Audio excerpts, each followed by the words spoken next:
Đây nó đây. Hôm nay tiếp tục giặt thuốc nam nữa nha mọi người.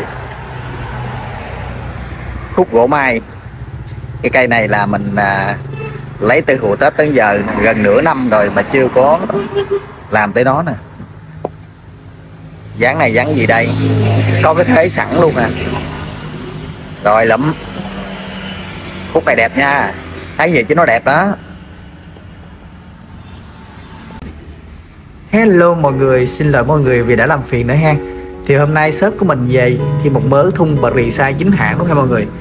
Thì thật ra thì 4 năm trước thì mình 7-8 năm trước mình đã bán bờ rì chính hãng rồi. Nhưng mà mình tạm nghỉ bán nay tầm khoảng hơn 4 năm mà mình không bán bờ rì size nữa. Do cái nhu cầu của anh em với lại thun cái thun hạ thun xưởng đó mọi người. Xài được ổn định cũng như là kiểu như là ngon bổ rẻ, có nhiều anh em người ta tiếp cận dễ hơn. Cho nên mình mình không nhập chính hãng nữa. Thì lúc này thì cũng có một số anh em là kêu mình nhập chính hãng về bán kèm vô cho nó hay. Thì hôm nay thì mình nhập về cái loại bờ rì V3 nha, chính hãng nha mọi người.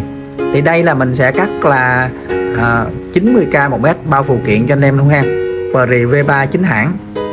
Ngoài cái bờ rì V3 chính hãng, em cũng có nhập thêm một mớ là cái dây 1 ly. Dây này là thật ra dây 1 ly mình mới nhập lần thứ hai thôi. Hồi trước cũng có nhập rồi nhưng mà bán chậm quá. Nhưng mà lúc này thì có nhiều anh em người ta cần tăng cái độ dày nữa. Chơi cái môn này, chơi cái dây này thì khỏi cần đi tập tạ mọi người.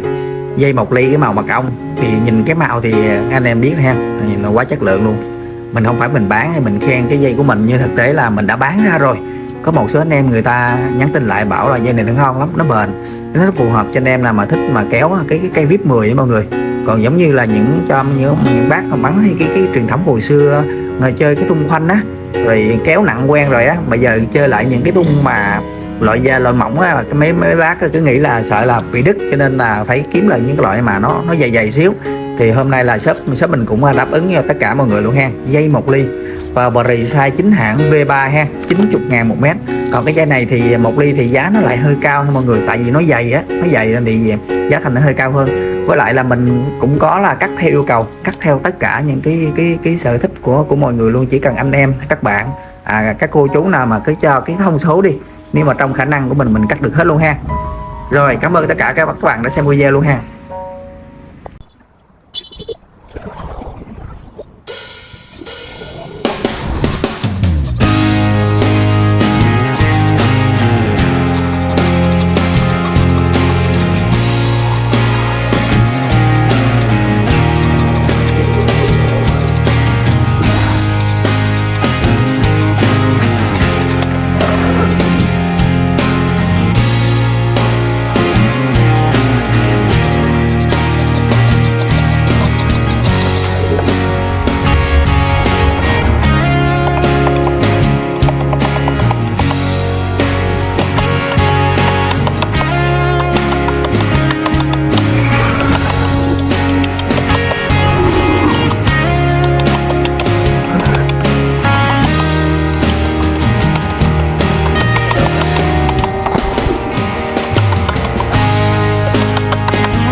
xém chút nữa là toan luôn cái ná luôn nha mọi người.